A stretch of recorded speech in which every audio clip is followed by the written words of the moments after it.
وہ مسئلے تھوڑا ایسے ہے کہ ہو سکتا ہے کہ آپ میں سے کچھ حضرات کو وہ عجیب سا لگے کہ یہ تو کچھ عجیب سی بات ہو گئی، یہ کیا ہے؟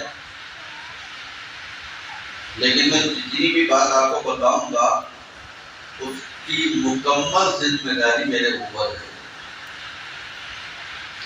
ہر چیز کی، اس لیے کہ بنا حوالہ اور بنا دلیل اور بنا ثبوت کوئی بات کہنا نہ تو یہ میرے والد گرامی حضور مجدد مراد آبادی امام سید محمد انتخاب حسین قدیری اشرفی مداری رضی اللہ تعالی عنہ کا طریقہ تھا اور انہوں نے ہمیں سکھایا۔ پہلی بات تو یہ ہے کہ ہندوستان کے مختلف علاقوں میں نے دیکھا ہے کہ ایک نیا چلن شروع ہوا ہے مسجد میں نکاح کرنا۔ یہ پچھلے تقریباً 20-25 سال سے دیکھ رہا ہوں، اور لوگ اس کو ایک سنت سمجھتے ہیں اور سنت بھی سنت واجبہ سمجھتے ہیں۔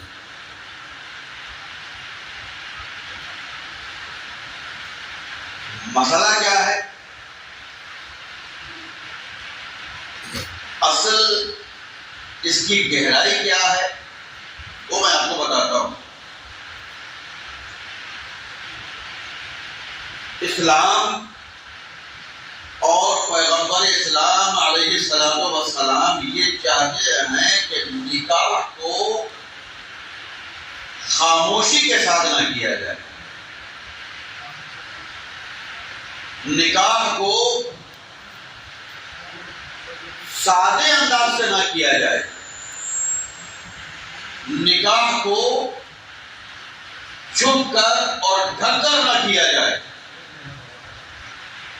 بلکہ نکاح کو پبلک میں، عوام میں پورے جوش و خروش اور اعلان کے ساتھ کیا جائے۔ یہ اسلام اور پیغمبر اسلام کا مقصد ہے۔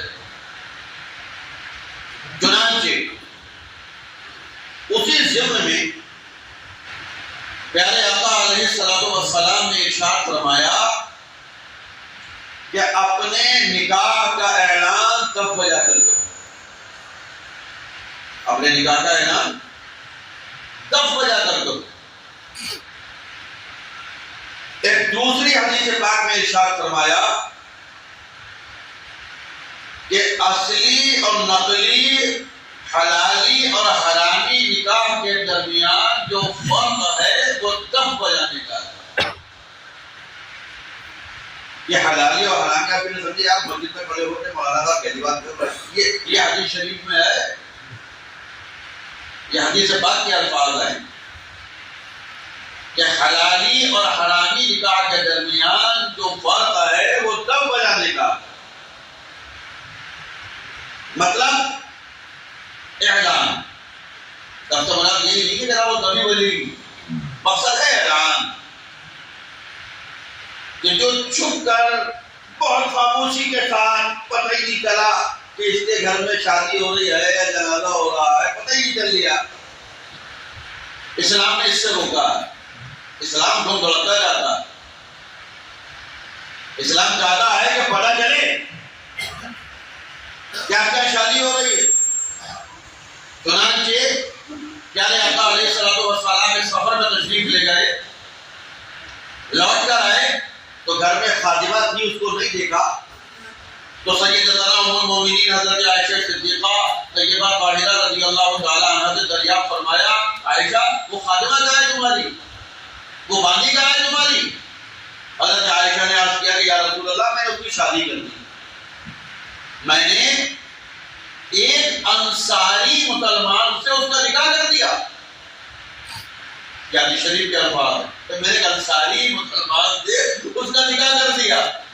پیارے آقا علیہ الصلوۃ والسلام نے فرمایا اچھا بہت اچھا کیا تم نے، اس کا نکاح کر دیا، شادی کر دی، یہ بتاؤ کہ تم نے اس کے ساتھ کوئی گیت گانے والا، کوئی نغمے گانے والا بھیجا کہ نہیں؟ حضرت عائشہ نے عرض کیا یا رسول اللہ نے یہ تو نہیں بھیجا میں نے۔ تو پیارے آقا علیہ الصلوۃ والسلام نے ارشاد فرمایا عائشہ تم نے کوئی گیت گانے والا، نغمہ گانے والا کیوں نہیں بھیجا؟ کیا تمہیں پتہ نہیں کہ قبیلہ انصار کے لوگ نغمہ گانے کو، گیت گانے کو پسند کرتے ہیں؟ تم نے کیوں نہیں بھیجا؟ بھیجنا چاہیے۔ تو مقصد کیا ہے اسلام اور پیغمبر اسلام علیہ السلام کا؟ یہ نکاح ذرا برونق ہونا چاہیے، نکاح ذرا دھوم دھام سے ہونا چاہیے، یہ اسلام اور پیغمبر اسلام کا مقصود ہے۔ اسی کے مد نظر کیونکہ اسلام چاہتا تھا کہ کیڈز ہونی چاہیے، عوام ہونا چاہیے، پبلک ہونی چاہیے۔ اب اس زمانے میں اسکول تو ہوتے نہیں تھے کہ فلاں اسکول میں شادی ہوگی، فنکشن ہال تو ہوتے نہیں تھے کہ فنکشن ہال میں شادی کی جائے گی۔ ہوتا کیا تھا؟ لوگوں کو جمع کرنے، جمع ہونے کے لیے مسجد کا استعمال کیا جاتا ہے۔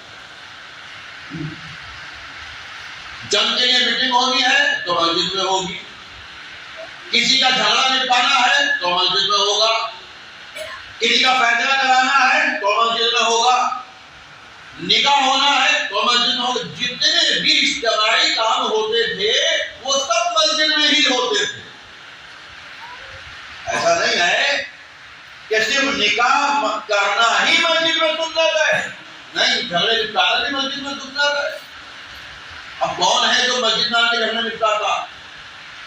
کورٹ میں نمٹتے ہیں، نیتا جی کیا نمٹتے ہیں، چودھری صاحب کیا نمٹتے ہیں، مسجد میں کوئی فیصلہ کراتا ہے کہ جھگڑے نپٹائے جاتے ہیں مسجد میں؟ نہیں۔ یا آپ کے یہاں کوئی جھگڑے کا ماحول ہو، جہاں کا جھگڑا ہو گیا، یہ ہو گیا، مسجد میں ہوتے ہیں کام؟ نہیں، گھروں میں ہوتے ہیں۔ لیکن اس زمانے میں سارے ہی کام مسجد میں ہوتے تھے۔ کیوں؟ اس لیے کہ لوگوں کو جمع کرنے کی اور کوئی جگہ تھی ہی نہیں، نہ فنکشن ہال تھا، نہ کالج تھا، نہ اسکول تھا، کوئی بتا بیٹھا نہیں تھا، سارے کام وہی ہوتے تھے۔ اور مسجد تو بعد میں بنی، تو بعد میں ہوئے، پہلے تو یہ سارے کام کعبہ شریف میں بیٹھ کر ہوتے تھے۔ جھگڑے نپٹانا کعبہ شریف میں، میٹنگیں ہونی کعبہ شریف میں۔ اور جس طرح اور بتا دوں، جس طرح آپ لوگ شام کو کھانا وانا کھا کے ہوٹل پہ جاتے ہو نا، چائے پینے کے لیے، گپے لڑانے کے لیے، مزہ خوری کے لیے، پہلے اہل مکہ یہ سارے کام کعبہ شریف میں بیٹھ کر کرتے تھے، اس لیے کہ وہ جگہ وہی تھی اکٹھا ہونے کی۔ تو مسجد میں لوٹ کر پھر وہاں آ جائیں گے، مسجد میں نکاح کرنا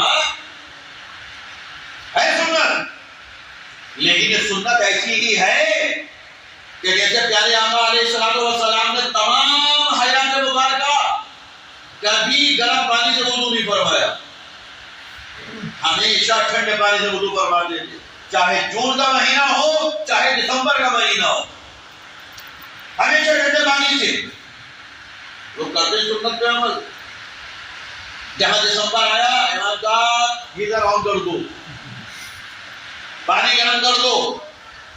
پیارے آقا علیہ السلام نے کبھی میدا کا استعمال نہیں فرمایا، کرتے لوگ سنت پہ عمل، صبح ٹوسٹ چاہیے، بسکٹ چاہیے، سنت ہے کہ میدا کا استعمال نہ کیا جائے، سنت ہے کہ گرم پانی کا استعمال نہ کیا جائے، مگر وہ سنت وہ والی نہیں ہے کہ جس پر عمل کرنا ضروری ہو۔ پیارے آقا علیہ السلام نے خود کیا مگر اپنی امت کو نہیں فرمایا کہ تم بھی ایسا کرنا۔ ارے پیارے آقا ہم تو صبح کو سحری کھاتے ہیں، شام کو افطار کرتے ہیں، پیارے آقا علیہ السلام تو وہ ہیں کہ جو مسلسل ہفتوں روزہ رکھا کرتے تھے، سبحان اللہ، سحری کھایا کرتے تھے، افطار کیا کرتے تھے۔ ایک مرتبہ حضرات صحابہ کرام نے کوشش کری کہ چلو ہم بھی کرتے ہیں، ہم بھی ایک بار کام کریں گے، شہری نافکار 3-4 دن کے روزے رکھیں گے، رکھنے شروع کیے، جب نکال ہو گئے، کمزوری آ گئی، پیارے آقا علیہ السلام نے دیکھا تھا کیا ہوا کہ کمزور کیوں؟ یا رسول اللہ آپ بھی سونے وصال رکھتے ہیں، کئی دن افطار نہیں کرتے، سحری نہیں کرتے، ہم بھی ایسے کر رہے ہیں۔ پیارے آقا علیہ السلام مسکرائے، ارشاد فرمایا اے میرے صحابہ تم میں میری طرح کون ہے؟ تم میں کہ جو تم میری طرح روزہ رکھ رہے ہو، تم میں میری طرح کون ہے؟ ارے میں تو اپنے رب کے پاس کھاتا ہوں، اپنے رب کے پاس پیتا ہوں۔ سبحان اللہ سبحان اللہ۔ تم میری طرح مت سوچو، میں جو کر رہا ہوں مجھے کرنے دو، تم اپنے حساب سے کرو۔ تو اسی طرح پیارے آقا علیہ السلام کی یہ سنت پاک کہ آپ مسجد میں نکاح فرماتے تھے، وہ اس ماحول کے حساب سے تھا کہ کہیں اور کرنے کی جگہ ہی نہیں تھی۔ آج اگر گیدرنگ اور عوام اور پبلک مسجد سے زیادہ کہیں جمع ہوتی ہے تو ہم وہاں نکاح خوانی کرنی چاہیے، اس لیے کہ اسلام زیادہ سے زیادہ لوگ چاہتا ہے، زیادہ سے زیادہ عوام چاہتا ہے کہ لوگ زیادہ سے زیادہ نکاح کے موقع پر اکٹھا ہونا چاہتے ہیں۔ اچھا اب مسجد ہے، مسجد کا اپنا ایک ادب بھی ہوتا ہے، جب نکاح خوانی ہوتی ہے آپ سب باوضو بیٹھے ہوتا ہے نا، مسجد باوضو آنا چاہیے۔ مجھے ابھی نماز نہیں پڑھنی تھی، دور پڑھنی ہے، ابھی ٹائم ہے، وضو ٹوٹنے کا خطرہ ہے، مگر پھر بھی کیونکہ مسجد میں آنا تھا تو وضو کر کے آنا پڑا۔ مسجد میں باوضو آنا چاہیے، لیکن نکاح خوانی ہوتی ہے سب لوگ باوضو نہیں ہوتے۔ مسجد میں نکاح خوانی ہوتی ہے بچے بھی آتے، اب بچوں کا اپنا مزاج ہے، وہ تو اس بات کو نہیں جانتے نا کہ مسجد میں بیٹھے۔ تو مسجد کے آداب پوری طریقے سے ہم لوگ ادا نہیں کر پاتے ہیں، ہم کیا ہیں، ہماری حیثیت کیا ہے؟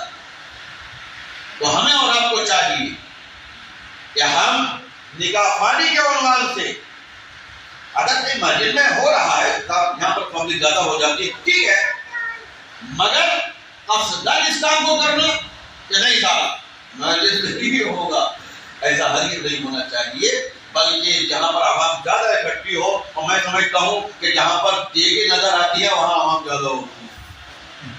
اگر میں اسی نکاح کی مثال لے لیتا ہوں، اگر یہ نکاح تو وہاں ہو رہا ہوتا دوسرے لوگ ہوتے،